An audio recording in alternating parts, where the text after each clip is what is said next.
नमस्कार दोस्तों, spectrum IAS में आप सभी का स्वागत है।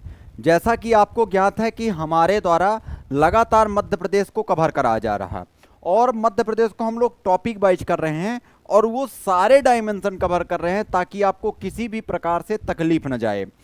तो अगर सेशन अच्छा लग रहा है तो अपने दोस्तों तक शेयर जरूर करें ताकि ज़्यादा से ज़्यादा लोगों तक ये सेशन पहुंच जाए और हमारा एक मोटिवेशन भी बना रहे आपके प्रति। इसलिए आप ज़्यादा से ज़्यादा अपने दोस्तों तक शेयर करें, ठीक है। और अच्छा लग रहा है तो कमेंट में कमेंट जरूर करें। दूसरी चीज़, अगर आपको और कुछ भी चाहिए तो वो भी आप कमेंट करें। स्पेक्ट्रम आईएएस लगातार आपके लिए काम करेगा।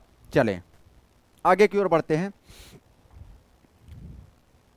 पहला प्रश्न आपके सामने, बघेलखंड पठार मध्य प्रदेश के किस भाग में स्थित है?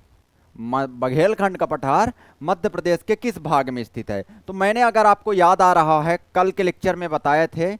अगर आपको ये पॉइंट आपको याद आ रहा है, कल के लेक्चर में ही मैंने बताया था। तो बघेलखंड का पठार अगर बात करें तो कहाँ पे स्थित है? तो मैंने बताया था ये वाले हिस्से में बघेलखंड का पठार स्थित है। ये वाले हिस्से में बघेलखंड, याद रखिएगा, बघेलखंड पठार। और मैंने बताया था बघेलखंड के जस्ट ऊपर वाले बेल्ट में कौन सा है, याद रखिएगा, ये है रीवा पन्ना का पठार। कौन सा? रीवा पन्ना। ये भी आपको याद रखना। इसके जस्ट ऊपर मैंने बताए थे, अगर आपको याद आ रहा है तो यहां पे मैंने बताया था, कौन सा? यहां पे मैंने बताया था आपको, ये याद रखिएगा, कौन सा? ये याद रखना, ये बुंदेलखंड का पठार, बुंदेलखंड पठार, पठार, ये बात आपको याद रखना है। और मैंने यहाँ पे आपसे चर्चा किया था, ये सतपुड़ा मैकाल क्षेत्र। कौन सा? सतपुड़ा मैकाल क्षेत्र। ये बात आपको याद रखना। ये कौन सा है? सतपुड़ा मैकाल क्षेत्र। अच्छे से ध्यान रखना सारी से। सतपुड़ा मैकाल क्षेत्र मध्य प्रदेश का दक्षिणी क्षेत्र है। सतपुड़ा मैकाल, याद रखिएगा, कौन सा? सतपुड़ा मैकाल। और फिर मैंने यहाँ पे आपसे बात की थी, अगर आपको याद आ रहा है, ये पूरा बेल्ट याद रखिएगा, ये पूरा बेल्ट, ये मध्य भारत का पठार, मध्य भारत पठार। फिर मैंने आपसे चर्चा और किया था, अगर आपको याद आ रहा है, तो ये पूरा बेल्ट याद रखिएगा, नर्मदा सोन घाटी। कौन सा? ये पूरा बेल्ट नर्मदा सोन घाटी, सोन घाटी, नर्मदा सोन घाटी। और ये क्या कहलाता है, याद रखिएगा दिमाग में, ये मालवा पठार। कौन सा? मालवा पठार, मालवा पठार। अगर आपको याद आ रहा है सारी के सारी चीजें, ये क्या है? मालवा पठार। और इनके हमने परसेंटेज आपको बताया। तो मालवा पठार मध्य प्रदेश के पश्चिमी वाले बेल्ट में है, बघेलखंड का पठार मध्य प्रदेश के पूर्वी वाले बेल्ट में है। तो बघेलखंड का पठार मध्य प्रदेश के किस वाले भाग में है, याद रखिएगा, ये पूर्वी भाग में है। कहाँ पे? पूर्वी भाग में। जबकि उत्तर पश्चिमी भाग में कौन सा है? मध्य भारत का पठार। तो यहाँ पे क्या बोल सकते हैं? मध्य भारत का पठार उत्तरी भाग में, मध्य भारत। दक्षिणी भाग में अगर हम बात करें तो सतपुड़ा मैकाल क्षेत्र है। यहाँ पे हम बात करें सतपुड़ा मैकाल, सतपुड़ा मैकाल। अच्छे से ध्यान रखना है, सारे के सारे पॉइंट को आपको याद रखना। पश्चिमी भाग की अगर बात करें तो यहाँ पे अगर हम बात करें तो मालवा। ऐसे प्रश्न पूछे जा सकते हैं, ध्यान रखिएगा किसी भी प्रकार से। और मैंने बताया था कि मध्य प्रदेश का सबसे बड़ा हिस्सा, याद रखना, ये 28% भाग में फैला है। कितने परसेंट? 28। फिर मैंने बताए थे, अगर आपको याद आ रहा है ऐसी चीजें, नर्मदा सोन घाटी 26% भाग में फैला है। फिर मैंने आपसे चर्चा किया था, अगर आपको याद आ रहा है, ये सतपुड़ा मैकाल क्षेत्र 11% भाग में फैला है। फिर मैंने आपसे चर्चा किया था, अगर आपको याद आ रहा, बघेलखंड का क्षेत्र ये 7% भाग में फैला हुआ है। जबकि रीवा पन्ना का पठार अगर बात करें तो 10.37% भाग में फैला है। जबकि बुंदेलखंड का पठार हमने बात किया था आपसे 7.7%, ठीक है। और मध्य भारत का पठार 10.7% भाग में फैला है। ये सारे के सारे पॉइंट हमने आपको बताए थे, आपको बहुत अच्छे से ध्यान रखना है। ये सारे के सारे बिंदु को बहुत प्यार से ध्यान में रखना है, सारी की सारी चीजें। तो वैसे इनकी सर्वोच्च चोटियां भी याद रखना। अगर हम बात करें तो मालवा के पठार की सर्वोच्च चोटी कौन सी है, यहाँ पे अगर बात करें तो सिगार है। कौन सा है? सिगार। ये बात आपको याद रखना। बुंदेलखंड की सिद्ध बाबा, सिद्ध बाबा, याद रखना। जबकि रीवा पन्ना का पठार की गुडविल, गुडविल, गुडविल, ये याद रखना। बघेलखंड में वैसे अमरकंटक है यहाँ पे। दूसरी चीज यहाँ पे अगर बात करें सतपुड़ा मैकाल क्षेत्र में, तो यहाँ पे आपको धूपगढ़ की चोटी सबसे ऊंची चोटी मिलेगी। और ये कहाँ पे? महादेव पहाड़ी में, धूपगढ़, याद रखिएगा। कहाँ पे? महादेव पहाड़ी में। ये बात आपको बहुत अच्छे से ध्यान रखना है। और ये आपको ये पीडीएफ चाहिए तो आप दिए गए नंबर पर संपर्क जरूर करिएगा। टेलीग्राम चैनल ज्वाइन कर लीजिए स्पेक्ट्रम आईएएस का, व्हाट्सअप ग्रुप ज्वाइन कर लीजिए, व्हाट्सअप ग्रुप भी है उसमें ज्वाइन कर लीजिए। ये सारी की सारी चीज़ आपको मिलती जाएगी क्रम बाय क्रम, ठीक है। तो आप स्क्रीनशॉट ले सकते हैं। अभी चलें आगे, आगे के प्रश्न देखते हैं। बघेलखंड पठार के बारे में विचार कीजिए। देखो आज बघेलखंड के पठार के बारे में हम आपसे चर्चा करेंगे थोड़ा सा बहुत अच्छे से। यहाँ पे देखें बघेलखंड के पठार से संबंधित चीजें। बघेलखंड पठार, बघेलखंड पठार कहाँ पे है? मध्य प्रदेश के पूर्वी क्षेत्र में। अभी जस्ट मैप में मैंने दिखाया था। तो क्या बता सकते हैं? एक तो दिमाग में रखिएगा ये प्रदेश के पूर्व में है, प्रदेश के पूर्व में, ये ध्यान रखना कहाँ पे है? प्रदेश के पूर्व में। दूसरी बात अगर हम बात करें यहीं पे, दूसरी बात करें तो ये सबसे छोटा भौगोलिक क्षेत्र है, सबसे छोटा भौगोलिक क्षेत्र है, भौगोलिक क्षेत्र है, ये भी आपको याद रखना। सबसे छोटा भौगोलिक क्षेत्र है। कितने परसेंट में? 7% भाग में फैला है। और अगर हम बात करें तो यहाँ पे किस तरह की चट्टान पाई जाती है? गोंडवाना, गोंडवाना युगीन, गोंडवाना क्रम की चट्टान। अब जब गोंडवाना क्रम की चट्टान पाई जाती है तो इसका मतलब यहाँ पे कोयले के पर्याप्त निक्षेप हैं, कोयले के इस वाले बेल्ट में पर्याप्त निक्षेप हैं, कोयले के पर्याप्त, कोयले के पर्याप्त निक्षेप हैं, पर्याप्त कोयले के, याद रखिएगा यहाँ पे अच्छे से ध्यान रखिएगा, कोयले के पर्याप्त निक्षेप हैं, कोयले के अच्छे से ध्यान रखिएगा, कोयले के पर्याप्त निक्षेप, निक्षेप, ठीक है, याद रखिएगा।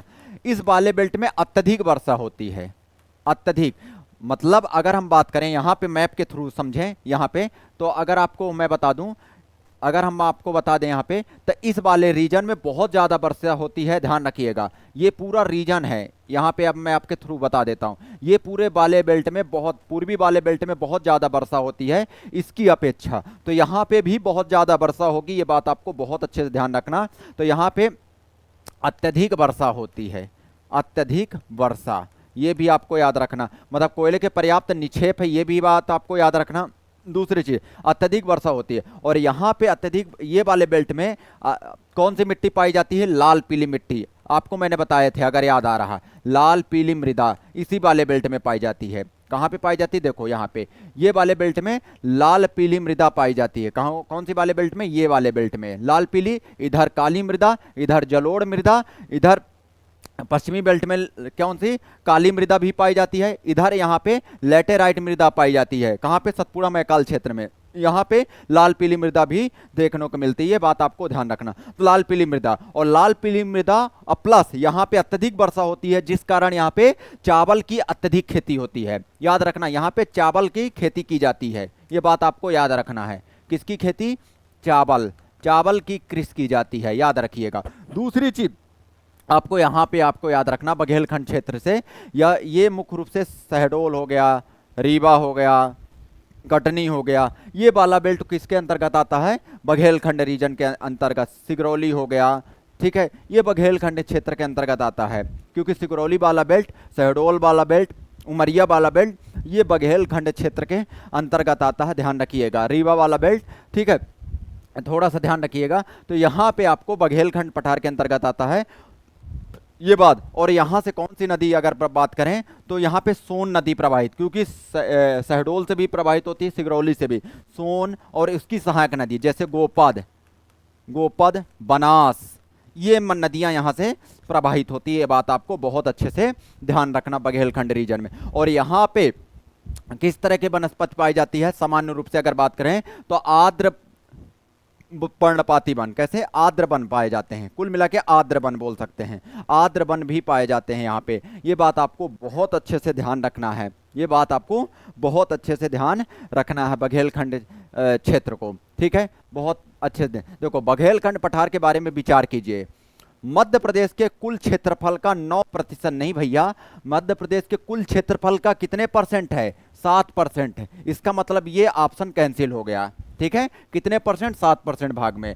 इस पठार में सोन, जोहिला, बनास, गोपद नदियां, बिल्कुल इस पठार में सोन एवं उसकी सहायक नदियां गोपद, बनास, जोहिला, जोहिला भी इसी पठार से प्रवाहित होती है, याद रखिएगा। क्योंकि जोहिला नदी घाटी में, सोन नदी घाटी में क्या है? कोयले के पर्याप्त निक्षेप हैं, याद रखिएगा। हाँ, इन नदी घाटी में कोयले के पर्याप्त निक्षेप है, ये भी लिख लीजिए साइड में। नदी घाटी में कोयले के पर्याप्त निक्षेप, ऐसे भी पूछा जाता है, कोयले के पर्याप्त निक्षेप कौन से? सोन और मुख्य रूप से जोहिला नदी घाटी, कोयले के पर्याप्त निक्षेप, ये पर्याप्त निक्षेप, ये बात आपको ध्यान रखना है। कोयले के क्या है? पर्याप्त निक्षेप, ये बात भी आपको बहुत अच्छे से ध्यान रखना। तो इसका मतलब ये कैंसिल हो। इस पठार में सोन, जोहिला, बनास, गोपन नदियां प्रवाहित होती, बिल्कुल सही है। इस पठार में चावल की खेती की जाती है, बिल्कुल की जाती है, क्योंकि लाल पीली मृदा प्लस यहाँ पे अत्यधिक वर्षा और चावल के लिए पानी की अत्यधिक आवश्यकता पड़ती है। इसका मतलब यहाँ पे क्या है? चावल की खेती की जाती है। तो 2 और 3 सही, केवल कौन से सही हैं? 2 और 3 सही है। अगर यहाँ पे कह देता कि कोयले के पर्याप्त निक्षेप है तो बिल्कुल ये भी सही होता। कोयले के यहाँ पे आर्द्र वन पाए जाते हैं, बिल्कुल सही है, यहाँ पे आर्द्र वन भी पाए जाते हैं, ध्यान रखिएगा।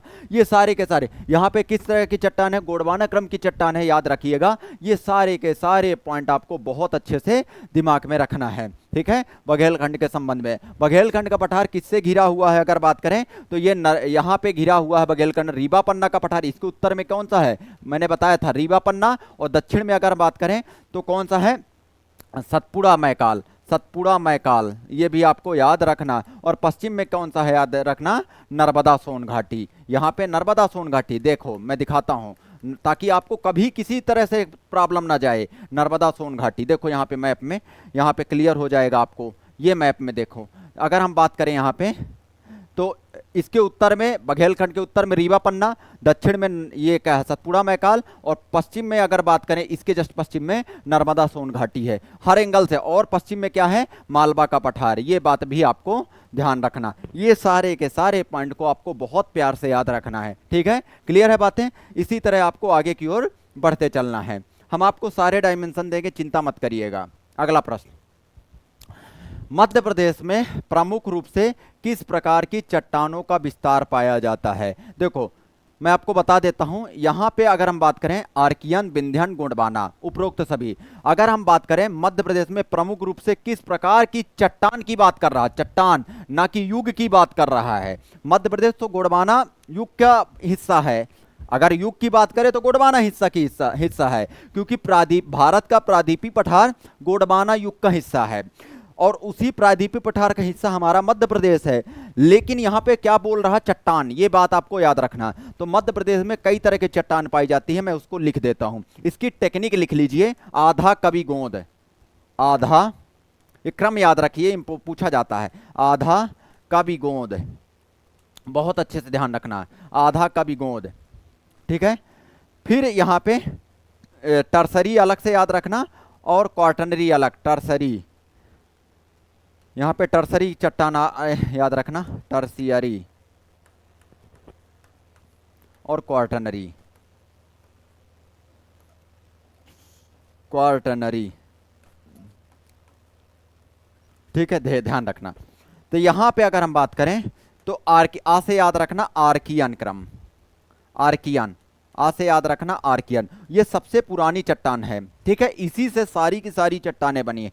फिर धा से याद रखना धारबाड़, धाराबाड़, का से याद रखना कड़प्पा या कुड़प्पा, कड़प्पा, बी से याद रखना विंध्यन, विंध्यन,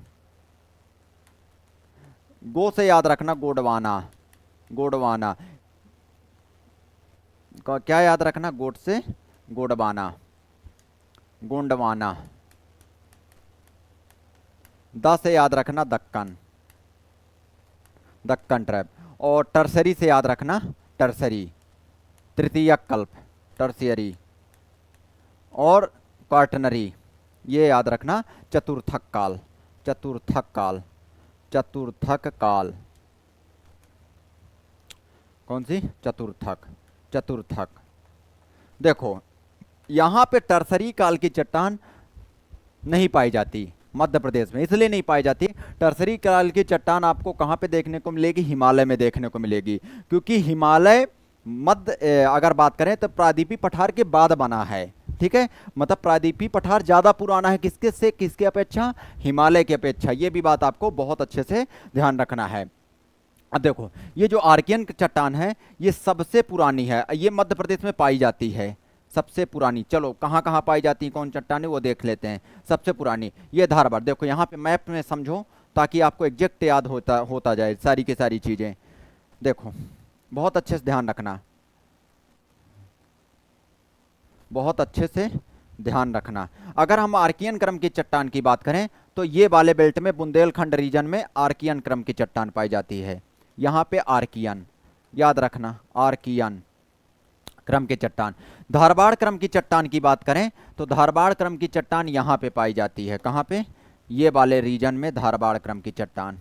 कहाँ पे, ये वाले रीजन में धारवाड़, धारवाड़ क्रम की चट्टान ये वाले रीजन में। ठीक है, ये बात आपको ध्यान रखना।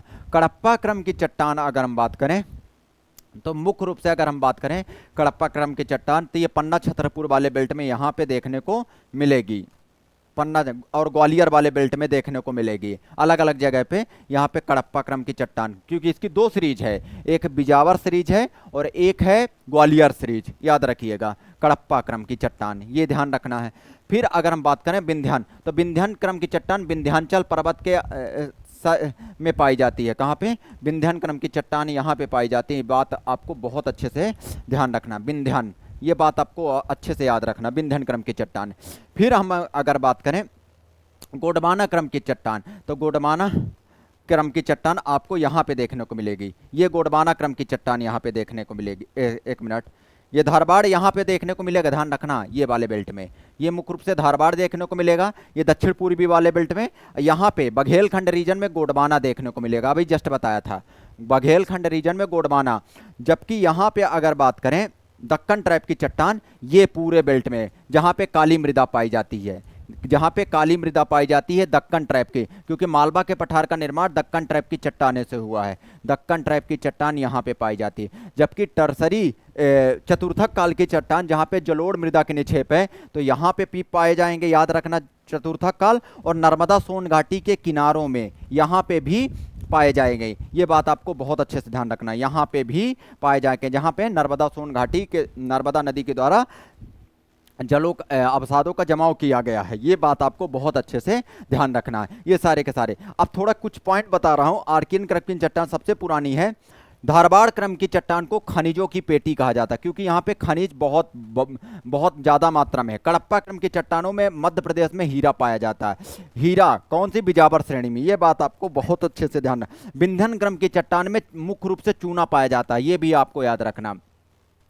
जबकि गोंडवाना क्रम की चट्टान, धारवाड़ यहाँ पे गोंडवाना क्रम की चट्टान में याद रखना कोयले के पर्याप्त निक्षेप, अलग अलग डेटा याद रखना है, कोयले के निक्षेप हैं। जबकि दक्कन ट्रैप की चट्टानों में काली मृदा पाई जाती है, काली मृदा, ये बात आपको याद रखना दक्कन ट्रैप की। तो ये विशेषता अगर आपको देखने को मिलेगा एग्जाम में तो आपको हिंट करना है, ये सारे के सारे पॉइंट को आपको बहुत अच्छे से दिमाग में रखना है, ये सारे के सारे बिंदु को बहुत प्यार से ध्यान रखना है। चले आगे, तो यहाँ पे किस तरह की चट्टान, सभी आर्कियन भी पाई जाती है, विंध्यन, गोंडवाना, ठीक है, यहाँ पे दक्कन ट्रैप भी पाई जाती है, चतुर्थक काल की भी पाई जाती है, ये सारे के सारे आपको बहुत अच्छे से ध्यान रखना है।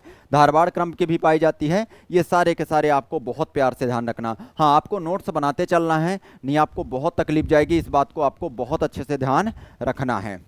चले अगला प्रश्न देखें, बुंदेलखंड नीस किन चट्टानों में पाई जाए। देखो मैं आपको बता देता हूँ अच्छे से, ये आपको अगर याद आ रहा, बुंदेलखंड में किस तरह की चट्टान पाई जाती है, जस्ट मैंने बताया था आपको, अगर याद आ रहा, बुंदेलखंड में ये वाले रीजन में याद रखिएगा कौन सी चट्टान पाई जाती है, आर्कियन। और आर्कियन चट्टान एक तरह के अग्नेय चट्टान है, ये कैसी चट्टान है, अग्नेय, याद रखिएगा अग्नेय, अत्यधिक कठोर, यहाँ पे मैं लिख देता हूँ आर्कियन क्रम की चट्टान, नहीं तो आप गलत कर दोगे, आर्कियन क्रम, ये कैसी चट्टान, आर्कियन क्रम के बारे में याद रखना, आर्कियन ये कैसी चट्टान है, ध्यान रखिएगा, ये याद रखिएगा, ये अग्नेय चट्टान है, अग्नेय चट्टान है, कैसी चट्टान है, आग्नेय चट्टान है। दूसरी चीज याद रखना, ये सबसे पुरानी चट्टान, सबसे पुरानी। तीसरी चीज ये याद रखिएगा, ये मुख्य रूप से याद रखना उसमें नीच और शिष्ट में परिवर्तित हो गई हैं। किसमें? नीच और शिष्ट में, याद रखिएगा, नीच और शिष्ट में परिवर्तित हो गई हैं। कौन सी? याद रखिएगा, ये ग्रेनाइट नीच और शिष्ट में परिवर्तित हो गई हैं। कौन सी? आर्कियन क्रम की चट्टान। ये अत्यधिक कठोर होती है, अत्यधिक कठोर, ये भी आपको याद रखना, अत्यधिक कठोर। और इस चट्टान में किस तरह की मिट्टी अगर पाई जाती है? जब इसमें अपक्षय एवं अपर्दन हुआ है, याद रखना, इसी चट्टान के बाद ही जो धारबाड़ क्रम की चट्टान, मतलब इस चट्टान में अपक्षय एवं अपर्दन के कारण धारबाड़ का निर्माण हुआ। अपक्षय लिख लीजिए, अपक्षय व अपर्दन से, अपर्दन, अपक्षय मतलब चट्टानों का एक ही स्थान पर टूट फूट कर बिखर जाना, ठीक है, याद रखना। लेकिन उसके लिए 3 प्रोसेस होती है मुख्य रूप से, भौतिक, रासायनिक और जैविक, 3 तरह के प्रोसेस से ही गुजरता है वो चीज, ठीक है, ध्यान रखिए। अपक्षय और अपर्दन से क्या होता है? यहाँ पे धारबाड़ क्रम की चट्टान का निर्माण होता है। किस क्रम के? धारबाड़ क्रम की चट्टान का निर्माण होता है। दूसरी चीज, यहाँ पे किस तरह की मिट्टी पाई जाती है? यहाँ पे मिश्रित मिट्टी आपको देखने को मिलेगी इस चट्टान में, यहाँ पे मध्य प्रदेश में। किस तरह की? मिश्रित मिट्टी, ये बात आपको याद रखना, ठीक है, ये बात आपको याद रखना है। तो यहाँ पे आपको याद रखना, बुंदेलखंड नीच ये सबसे पुरानी, मतलब ये सबसे पुराना भाग है मध्य प्रदेश का अगर हम बात करें, क्योंकि ये इससे पहले बना है। तो याद रखना, सबसे पुराना भाग अगर कभी पूछ ले मध्य प्रदेश का सबसे पुराना भाग कौन सा था, ये वाला हिस्सा है, क्योंकि ये सबसे पुरानी चट्टान यहाँ पे पाई जाती है। तो याद रखना, बुंदेलखंड नीच किन किन चट्टानों में पाई जाती है? याद रखना, आर्कियन क्रम की चट्टानों में पाई जाती है। ये बात आपको बहुत अच्छे से दिमाग में रखना, ये सारे के सारे पॉइंट को बहुत प्यार से दिमाग में आपको रखना है। चले आगे कर जाएगा क्या? गोंडवाना क्रम की चट्टान में क्या पाया जाता है? तो यहाँ पे कोयला पाया जाता है। धारबाड़ क्रम की चट्टान में खनिज, पर्याप्त खनिज पाए जाते हैं, इसलिए इसे खनिजों की पेटी कहा जाता है, याद रखिएगा, ये बात आपको बहुत प्यार से ध्यान। और धारबाड़ क्रम की चट्टान यहाँ पे पाई जाती है, इसके बारे में देख ही लो, नहीं तो आप गलत कर दोगे। धारबाड़ क्रम की चट्टान इस वाले बेल्ट में पाई जाती हैं, और यहाँ 3 तरह के पाई जाती हैं, 3 तरह की चट्टान आपको देखने को मिलेगी। एक तो सौसर, चिल्पी असकोली, याद रखना, नहीं गलत कर दोगे आप एग्जाम में। ये धारबाड़ की वो है, श्रेणी है धारबाड़ क्रम की चट्टान के। और अगर हम यहाँ पे बात करें और बात कर दें, इस चट्टान में मुख्य रूप से मैग्नीज और तांबा के प्रचुर भंडार हैं। कहाँ पे? धारबाड़ क्रम की चट्टानों में। अगर हम बात करें सौसर मुख्य रूप से कहाँ पे पाई जाती है? याद रखना, छिंदवाड़ा और पांडुरना में, छिंदवाड़ा प्लस पांडुरना। सकोली कहाँ पे पाई जाती है? जबलपुर में, जबलपुर। और चिल्पी कहाँ पाई जाती है? बालाघाट। हर एंगल से याद रखो, बालाघाट, ये बात आपको याद रखना, ठीक है। यहाँ पे कडप्पा क्रम पाई जाती है, और कडप्पा क्रम में अगर बात करें तो यहाँ पे बिजावर श्रेणी पाई जाती है, पन्ना छतरपुर वाले बेल्ट में। कौन सी? बिजावर याद रखिएगा। और एक ग्वालियर में ग्वालियर श्रेणी, ग्वालियर, ये याद रखना, अच्छे से ध्यान रखना। ये सारे के सारे पॉइंट को आपको बहुत प्यार से दिमाग में रखना है, सारे के सारे बिंदु को। आगे देखो, ये जलवायु का कहाँ से क्वेश्चन आ गया यहाँ पे।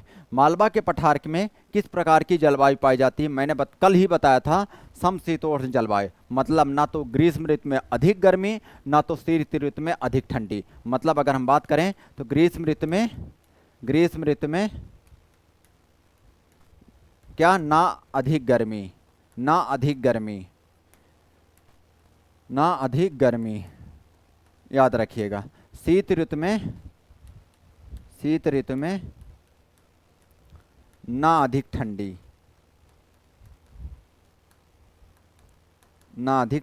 याद रखिएगा, शीत ऋतु में ना अधिक ठंडी, ये बात आपको याद रखना। और फाहियान ने यहाँ की जलवायु को क्या बोला था?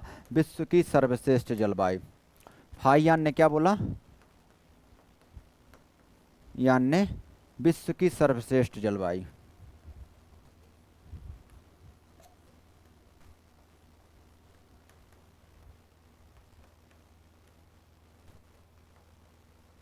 विश्व की कैसी जलवायु बोला? सर्वश्रेष्ठ जलवायु। फाहियान ने यहाँ की जलवायु को क्या बोला?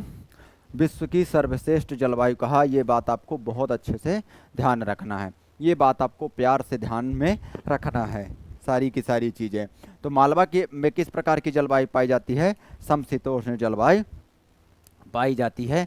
ये बात आपको बहुत अच्छे से ध्यान रखना। देखेंगे मध्य प्रदेश में धारबाड़ क्रम की चट्टानों के रूप में चिल्पी क्रम कहाँ पाई जाती है? बालाघाट में। और बालाघाट में मुख्य रूप से मैंगनीज और तांबा पाया जाता है। बालाघाट में क्या पाया जाता है? मुख्य रूप से मैंगनीज और तांबा। मैंगनीज और तांबा इस क्रम की चट्टान में या मुख्य रूप से क्या पाया जाता है? मैंगनीज और तांबा। से किस खनिज की प्राप्ति होती है? मतलब धारबाड़ क्रम की चट्टानों के रूप में चिल्पी श्रेणी से किस प्रकार की खनिज प्राप्त? क्या बक्साइड, हीरा तो कहाँ से मिलता है? बिजावर श्रेणी से। और किसकी? बिजावर से, कड़प्पा की। लो यहाँ पे लिख देता हूँ, याद रखिएगा, ठीक है। बॉक्साइड मुख्य रूप से विंध्य क्रम की चट्टानों में भी देखने को मिलता है और यहाँ पे भी मिलता है। ऐसा ना मत सोचना कि यहाँ नहीं मिलता है, लेकिन मुख्य रूप से कौन सा मिलता है? क्योंकि यहाँ पे मैग्नीज ज्यादा मात्रा में पाया जाता है, तांबा भी ज्यादा मात्रा में पाया जाता है। तो याद रखना क्या पाया जाता है? याद रखना, मैग्नीज। क्या पाया जाता है? मैग्नीज। ऐसा नहीं कि बॉक्साइड इसमें नहीं पाया जाएगा, बॉक्साइड भी पाया जाता है, लेकिन मुख्य रूप से मैग्नीज, क्योंकि मैग्नीज के भंडारण उत्पादन में मध्य प्रदेश प्रथम स्थान है और तांबा के उत्पादन में भी मध्य प्रदेश प्रथम स्थान है। ये बात आपको बहुत अच्छे से ध्यान रखना है, सारे के सारे पॉइंट। तो यहाँ पे आपको याद रखना है धारबाड़ क्रम की चट्टान चिल्पी कहाँ पे? बालाघाट में, सौसर छिंदवाड़ा में। अभी छिंदवाड़ा पंडुरना में बताया था, अभी जस्ट बताया था। अगर यहाँ पे आपको रिकॉल कर पा रहे हैं आप तो यहाँ पे देख लें ये पॉइंट देखें तो सौसर कहाँ पे? छिंदवाड़ा में, चिल्पी बालाघाट में, सकोली जबलपुर में पाई जाती है। ये धारबाड़ क्रम की चट्टानें ही हैं, ये धारबाड़ क्रम की चट्टानें ही है। बहुत अच्छे से ध्यान रखना है सारे के सारे बिंदु को आपको। चले आगे देखें। यहाँ पे धारबाड़ क्रम की चट्टानों के बारे में विचार करें। क्या विचार करें? अभी जस्ट मैं विचार करता हूं। इनका नामकरण कर्नाटक के गांव धारबाड़ के नाम पर पड़ा। बिल्कुल कर्नाटक के अब जिला है धारबाड़ प्रेजेंट में, तो उसी के नाम पर पड़ा है। ध्यान रखना, धारबाड़। बहुत सही, शानदार है। आर्कियन चट्टानों के अपरदन से इनका निर्माण हुआ। बिल्कुल हुआ है। अभी जस्ट मैंने बताया कि आर्कियन क्रम की चट्टानों में लगातार अपक्षय एवं अपरदन की प्रक्रिया से धारबाड़ क्रम की चट्टानों का निर्माण हुआ। बिल्कुल सही है ये भी। तीसरा, इन चट्टानों को समृद्ध चट्टानें नहीं कहा जाता। क्यों नहीं कहेंगे भाई? जब समृद्ध चट्टानें नहीं रहेगी तो खनिज कहां से मिलेगा? ये गलत है, ये गलत है। इसको समृद्ध चट्टान कहा जाता है। इसी कारण तो यहाँ पे खनिज बहुत ज्यादा पाए जाते हैं, इसी कारण इसे खनिजों की पेटी कहा जाता है। इसका मतलब तीसरा ऑप्शन गलत है। ये समृद्ध चट्टान है। कैसी चट्टान है? समृद्ध चट्टान है। ध्यान रखिएगा बहुत अच्छे से, चट्टान है, याद रखना, नहीं तो काटी देना है, ठीक है। दूसरी चीज, इसे खनिजों की पेटी कहा जाता है। खनिजों का पर्याप्त भंडार है इसी पेटी में, सबसे ज्यादा खनिज इसी पेटी में। खनिजों का पर्याप्त भंडार,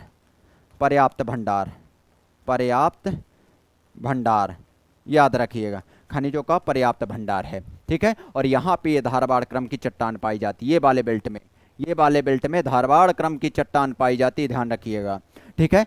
और मध्य प्रदेश के इसी वाले बेल्ट में खनिज सबसे ज्यादा पाए भी जाते हैं। दक्षिण पूर्वी वाले बेल्ट में आपसे एग्जाम में पूछा गया है, ध्यान रखें। इस वाले बेल्ट में खनिज बहुत कम मात्रा में पाए जाते हैं, इस वाले बेल्ट में खनिज बहुत, लेकिन दक्षिण पूर्वी बेल्ट में मध्य प्रदेश में बहुत ज्यादा खनिज पाए जाते हैं। ये बात आपको बहुत अच्छे से याद रखना। कौन सा इसमें सही है? केवल 1 और 2 सही है। सही कूट का चयन करें, सही कूट का, ठीक है। तो केवल 1 और 2 सही है, बाकी तीसरा ऑप्शन गलत है, ठीक है। ये बात आपको बहुत अच्छे से दिमाग में रखना है।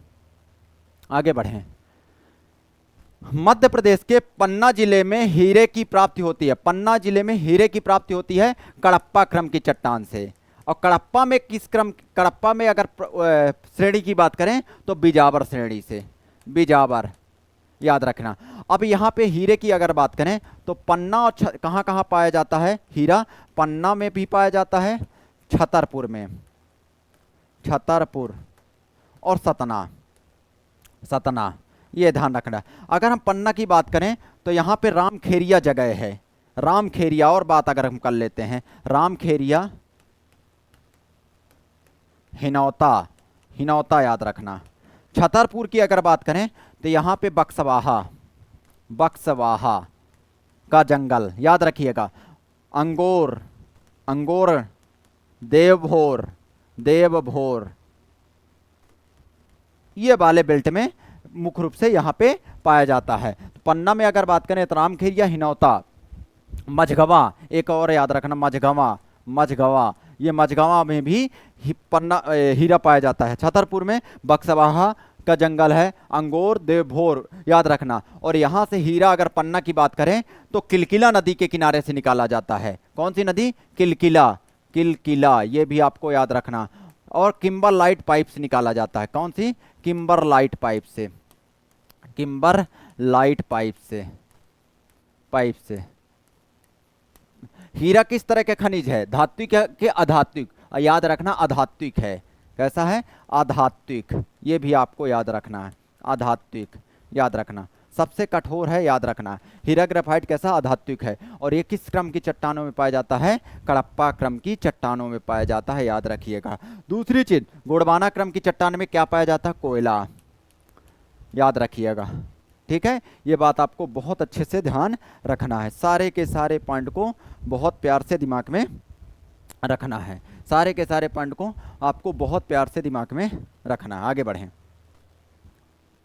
मध्य प्रदेश विंध्यान क्रम की चट्टानों का सर्वाधिक विस्तार नर्मदा सोन घाटी के किस भाग में? देखो यहाँ पे अगर हम आपको विंध्यान क्रम की चट्टान की बात करें तो कहाँ पे है? यहाँ पे मैप्स के थ्रू समझो, नहीं तो आपको आप गलत कर दोगे। ठीक है, गलत नहीं करना है। समझ में आ रहा है बातों को? देखो ये है क्या? नर्मदा सोन घाटी। चलो ये क्या है?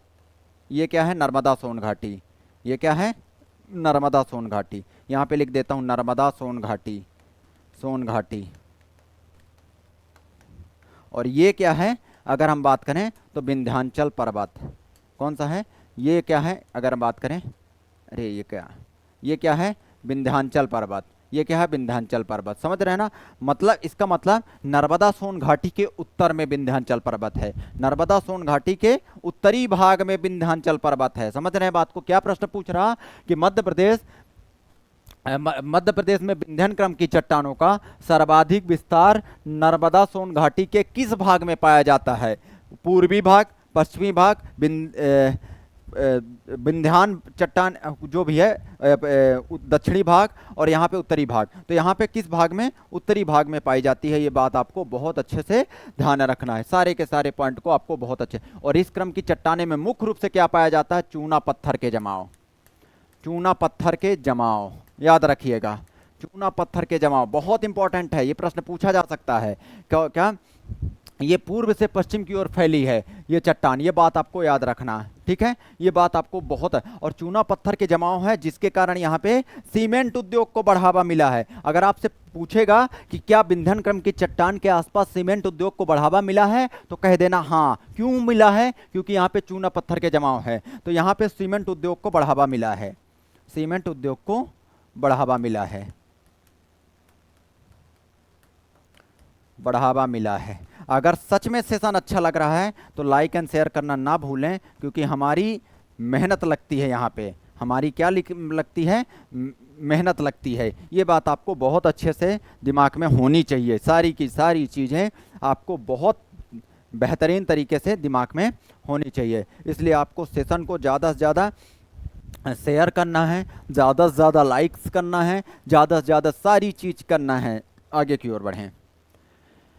मध्य प्रदेश में विंध्यान क्रम की चट्टानों के लाल बलुआ पत्थर से किस ऐतिहासिक इमारत का निर्माण हुआ है? तो लाल बलुआ पत्थर से क्या बना है? सांची का स्तूप बना है, अगर आपको याद आ रहा। और सांची की स्तूप याद रखना, इसे यूनेस्को सूची में शामिल किया गया है, यूनेस्को सूची में। बहुत बड़ी बात है। कब? 1989 में। दूसरी चीज, सांची के स्तूप कहाँ है? रायसेन में है। कहाँ है? रायसेन में है। ठीक है, ये बौद्ध धर्म से संबंधित है। किससे? बौद्ध धर्म। और यहाँ पे किसकी अस्थि है अगर बात करें तो गौतम बुद्ध के शिष्य सारिपुत्र और महामोगदलायन, सारिपुत्र और मोगदलायन, इनकी क्या है? यहाँ पे अवशेष रखे हुए हैं। यही बात आपको ध्यान रखना है। यहीं पे सांची स्तूप में सोलर सिटी लगाया गया है, सोलर सिटी। और इसका निर्माण किसने किया था? सांची का मौर्य काल में किया गया था, अशोक के द्वारा। किसके द्वारा? अशोक। वैसे पुष्पमित्र शुंग से भी संबंधित है, रेलिंग बनवाया था पुष्पमित्र शुंग ने, याद रखना, अशोक के द्वारा बनवाया गया था। और अगर हम बात करें सांची, यहीं पे सोलर क्या याद रखना, सोलर सिटी के रूप में इसे घोषित किया गया, सांची को सोलर सिटी के रूप में घोषित किया गया है सांची को। ये बात आपको बहुत अच्छे से ध्यान रखना है। नचना, नचना कुठार मंदिर याद रखना, ये नचना कुठार मंदिर माँ पार्वती से संबंधित है, पन्ना में है, पन्ना में। नचना कुठार मंदिर कहाँ? पन्ना में है। भोजपुर शिवलिंग कहाँ है? याद रखना, रायसेन में, रायसेन में याद रखना। पशुपतिनाथ मंदिर कहाँ है? दो है पूरे, अगर सही ढंग से देखा जाए तो एक नेपाल में है और एक मध्य प्रदेश में मंदसौर में, और अष्टमुखी है मंदसौर। ये कैसे हैं? अष्टमुखी, याद रखना, अष्टमुखी, ठीक है। ये बात आपको बहुत अच्छे से याद रखना है। ये सारे के सारे पॉइंट को आपको बहुत बेहतरीन ढंग से दिमाग में रखना है। आगे बढ़ें। मध्य प्रदेश में कोयला किस चट्टान में पाई जाती? पहले ही पढ़ा चुका हूं, गोंडवाना क्रम की चट्टान में। क्या धारवाड़ में? नहीं, धारवाड़ में मुख्य रूप से धात्विक और अधात्विक खनिज पाया जाता है, धात्विक व अधात्विक, जबकि अधात्विक, ठीक है, याद रखना, ठीक है। कोयला याद रखना, कोयला जीवाश्म खनिज है। तो जीवाश्म खनिज किस में पाया जाता है? अगर बात करें जीवाश्म खनिज कहाँ पाया जाता है? याद रखना, कोयला गोंडवाना क्रम की चट्टान में। कहाँ पे? गोंडवाना क्रम की चट्टान में। कडप्पा में अभी जस्ट बताया हीरा पाया जाता है मध्य प्रदेश में, हीरा। आर्कियन में कुछ नहीं पाया जाता है, क्योंकि इससे खनिज वैसे पाया जाता है, यहाँ पे भी धात्विक अधात्विक पाया जाता है, लेकिन कंडीशन क्या बनती है? धात्विक प्लस अधात्विक। लेकिन पता है क्या कंडीशन बनता है? यहाँ से खनिजों को निकालना चैलेंजिंग है, क्योंकि ये चट्टान बहुत कठोर होती है, बहुत ज़्यादा, तो इसलिए यहाँ से खनिजों का निष्कर्षण मतलब निकालना ही कठिन काम है। ये बात आपको बहुत अच्छे से ध्यान रखना है, बहुत अच्छे से ध्यान रखना। तो गोंडवाना कोयला किस में पाया जाता है? गोंडवाना क्रम। और गोंडवाना क्रम की चट्टान कहाँ पे मुख्य रूप से पाया जाता है? बघेलखंड रीजन और सतपुड़ा के मध्य वाला हिस्सा, बघेलखंड, याद रखना, यहाँ पे भी पाया जाता है। मैं अगर बात करूँ यहाँ पे, समझो बात को, नहीं तो आप गलत कर दोगे एग्जाम में। मुख्य रूप से बघेलखंड, ये वाले बघेलखंड रीजन में, और प्लस इस वाले बेल्ट में गोंडवाना क्रम की चट्टान पाई जाती है, प्लस सतपुड़ा का मिडिल वाला भाग, सतपुड़ा का मध्य भाग, का मध्य भाग, बैतूल वाले रीजन में, बैतूल वाले रीजन, पाथरखेड़ा, बैतूल वाले रीजन में, याद रखिएगा। यहाँ पे भी कोयले के पर्याप्त निक्षेप हैं। ये बात आपको बहुत अच्छे से ध्यान रखना है, ये बात आपको बहुत अच्छे से दिमाग में रखना है। सारे के सारे पॉइंट को बहुत प्यार से दिमाग में रखना है। मध्य प्रदेश के उत्तर मध्य भाग में किस पठार का विस्तार? उत्तर मध्य भाग में किस पठार का विस्तार है? अगर हम बात करें तो मध्य भारत का पठार का, उत्तर मध्य भाग में किस पठार का विस्तार है? मध्य भारत पठार का। दूसरा, मालवा का कहाँ पे पश्चिम में विस्तार? अभी जस्ट बताया था, कहाँ पे? पश्चिम में। बघेलखंड का पूर्वी में, पूर्वी में कहाँ पे? अब जबकि बुंदेलखंड का उत्तर पूर्वी में, उत्तर पूर्वी, पूर्वोत्तर में, उत्तर पूर्वी। ये बात आपको बहुत अच्छे से दिमाग में रखना, ये सारे के सारे पॉइंट को बहुत प्यार से दिमाग में रखना है। आगे बढ़ें। मध्य प्रदेश में विस्तृत गोंडवाना क्रम की चट्टानों से किस खनिज के निक्षेप मिलते हैं? गोंडवाना क्रम की चट्टानों से क्या मिलता है? मैंने बताया था केवल लोहा मिलता है। लौह का मत करिएगा, केवल लोहा मिलता है। लौह कहाँ पे? धारवाड़ क्रम की चट्टानों में मिलता है। केवल क्या मिलता है? क्या? गोंडवाना क्रम की। बहुत अच्छे से ध्यान रखना, फले ऑप्शन में ये सारे की सारी चीज दिया रहेगी। मुख्य रूप से क्या मिलता है? कोयला, याद रखिएगा। और गोंडवाना क्रम की चट्टान दो जगह, एक तो बघेलखंड रीजन में, और दूसरा याद रखिएगा कहाँ पे पाई जाती है? सतपुड़ा वाले रीजन में भी पाई जाती है गोंडवाना क्रम की चट्टान। ये बात आपको बहुत प्यार से दिमाग में रखना है। मध्य प्रदेश में कोयला पाया जाता है पेंच घाटी, सोन घाटी, बिल्कुल इन नदी घाटियों में पाया जाता है। चलो कौन कौन सी नदी घाटी में पाया जाता है? अगर मध्य प्रदेश की बात करें तो सोन नदी घाटी, सोन नदी घाटी, ये कहाँ? शहडोल सिगरौली वाला बेल्ट में।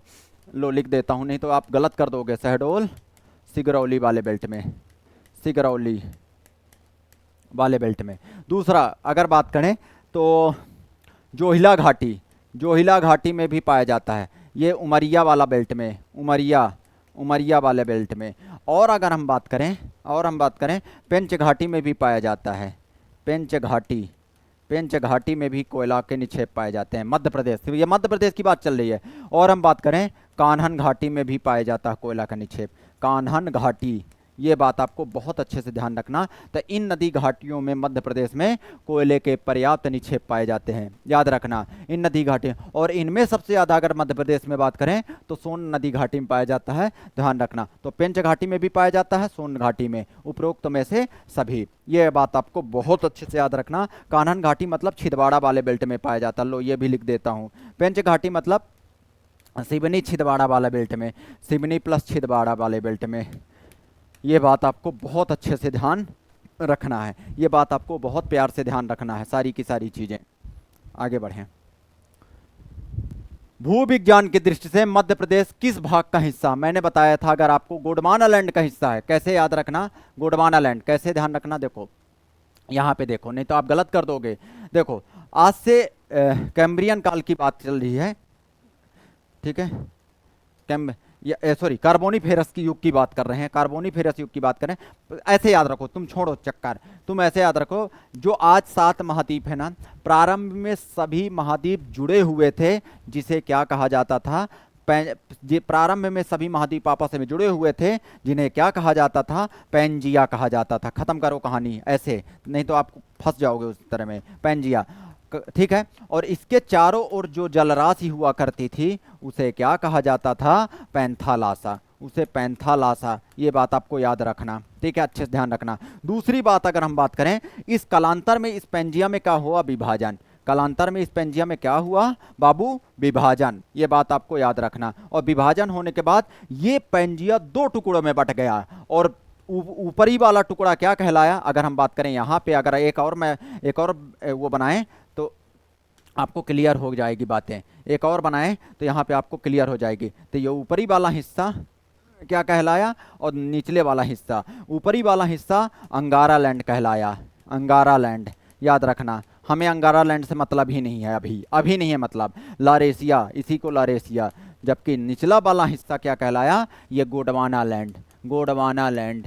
याद रखिएगा क्या कहलाया, गोंडवाना लैंड कहलाया। ये बात आपको याद रखना। और गोंडवाना लैंड का अगर आप बात करें तो प्रायद्वीपीय भारत गोंडवाना लैंड का हिस्सा है। कौन सा, प्रायद्वीपीय भारत, प्रायद्वीपीय भारत। याद रखिएगा किसका हिस्सा है, गोंडवाना लैंड का हिस्सा है। और इसी प्रायद्वीपीय भारत के अंतर्गत हमारा मध्य प्रदेश भी आता है, तो याद रखना। तो मध्य प्रदेश भी किसका हिस्सा है, याद रखना, गोंडवाना लैंड का हिस्सा है। तो मध्य प्रदेश किसका हिस्सा है, याद रखना, गोंडवाना लैंड का हिस्सा है। ये बात आपको याद रखना, बहुत अच्छे से याद रखना, ठीक है, बहुत प्यार से दिमाग में रखना है। कर जाएंगे क्या, आपको सारी की सारी चीज बेसिक से एडवांस की ओर ले चल रहा हूं, ताकि आपको आपके परीक्षा में किसी तरह का बाधा ना आए। बस आपको सेशन को शेयर करना है, लाइक करना है, कमेंट करना है, और दोस्तों तक पहुंचाना है कि बता दो कि स्पेक्ट्रम आईएएस के द्वारा लगातार क्लासेस उपलब्ध कराई जा रही है, और इसी क्रम में इसी तरह आपको उपलब्ध कराई जाएगी।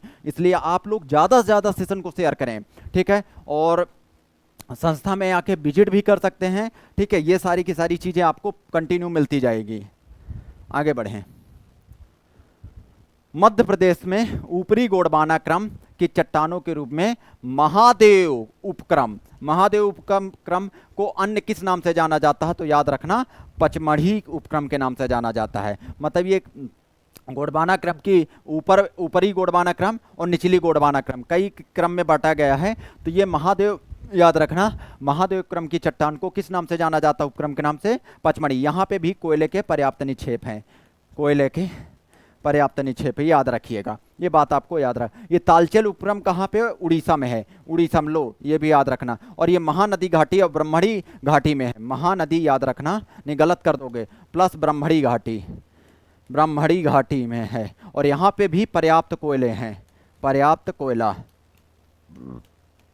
पर्याप्त कोयला के जमाव है। ये बात आपको बहुत अच्छे से दिमाग में रखना है। ये सारे के सारे पॉइंट को आपको बहुत प्यार से दिमाग में रखना है, ठीक है। मेरे रहते आपको तकलीफ नहीं होगी, बस आप सेशन को शेयर करने, क्योंकि हमारा मोटिवेशन आप हैं, हमारा मोटिवेशन आप हैं। और आप चाहते हैं कि लगातार ये क्लासेस कंडक्ट होती चली जाए यूट्यूब में, तो आपको मैं प्रॉमिस करता हूं, अपने तरफ से प्रॉमिस करता हूं कि सारी की सारी चीज़ आपको मिलती जाएगी। बस आपको सेशन को शेयर करना है, लाइक करना है, कमेंट करना है, जो भी आप कर सकते हैं आप अपनी तरफ से, ठीक है।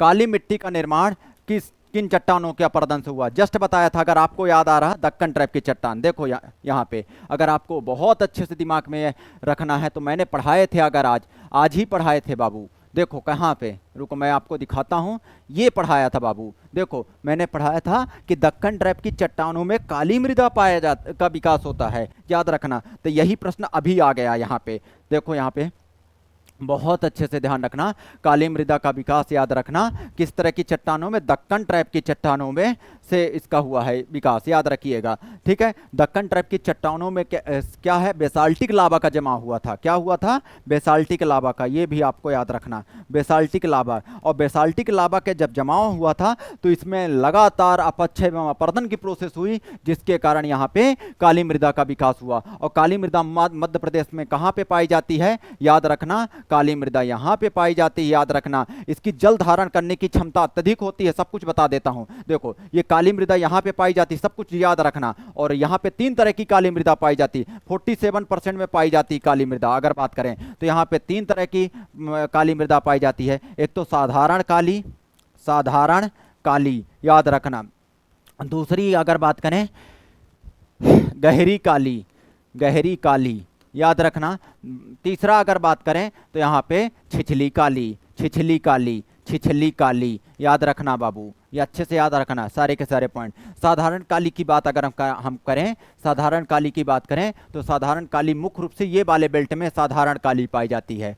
साधारण काली सामान्यतः मतलब अत्यधिक क्षेत्रों में, मतलब कुल मिला के अपन बोल सकते हैं, ऐसा बोल सकते हैं, मालवा के पठार में, मालवा प्लेटू, मालवा पठार में मुख्य रूप से। गहरी काली कहाँ पे? नर्मदा सोन घाटी में। जबकि छिछली काली घाटी सतपुड़ा के पश्चिमी बेल्ट में, पश्चिमी बेल्ट में, याद रखना। ये पॉइंट आपको बहुत अच्छे से ध्यान रखना। और टोटल 37%। अब ये कैसी मिट्टी होती है? स्वतः जुताई वाली मिट्टी होती है। स्वतः जुताई, याद रखना। पानी पड़ने पर दरारें पड़ जाती है। कैसे? यहाँ पे लिख लो, पानी पड़ने पर दरारें, याद रखिए। इसे रेगुर के नाम से जाना जाता है। किस नाम से जाना जाता है? रेगुर चेरनोजम कपासी मृदा के नाम से जाना जाता है। ये बात है, क्योंकि कपास की खेती के लिए उपयुक्त है, सोयाबीन की खेती के लिए उपयुक्त है, मतलब कुल मिला के शुष्क खेती के लिए उपयुक्त है। यह मध्य प्रदेश में अधिकांश हिस्से में पाई जाती है, सबसे ज़्यादा हिस्से में पाई जाती है मध्य प्रदेश में, सबसे ज़्यादा भाग में पाई जाती है। ये बात आपको याद रखना। और ये वाले पूरे पश्चिमी वाले रीजन में कौन सी मिट्टी पाई जाती है? काली मृदा पाई जाती है। ये बात आपको याद रखना, ठीक है। यहाँ इसमें लौह तत्व की अधिकता होती है, मतलब लौह के ऑक्साइड पाए जाते हैं, लौह के ऑक्साइड, याद रख, लौह तत्व नहीं, लौह के ऑक्साइड, याद रखना। इस कारण इसका रंग कैसा होता है? काला होता है। ये बात आपको बहुत अच्छे से दिमाग में रखना है। ये सारे के सारे पॉइंट को बहुत प्यार से दिमाग में आपको रखना है। आगे बढ़ें। मध्य प्रदेश के पश्चिमी भाग में स्थित मालवा के पठार में किस प्रकार की मिट्टी पाई जाती है?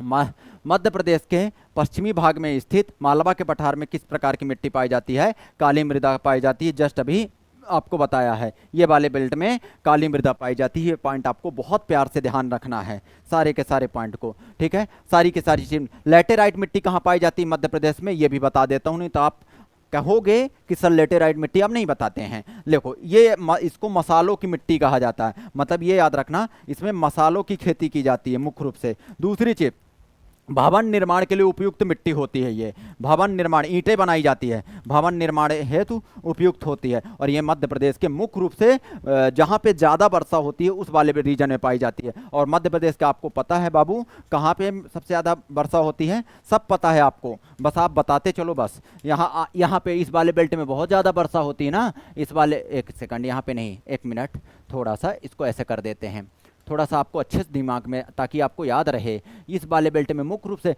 मतलब बालाघाट, छिंदवाड़ा वाले रीजन में बहुत ज़्यादा वर्षा होती है, तो इस वाले बेल्ट में लैटेराइट मिट्टी पाई जाती है। बैतूल वाले बेल्ट में लैटेराइट मिट्टी पाई जाती है। लैटेराइट कहाँ कहाँ?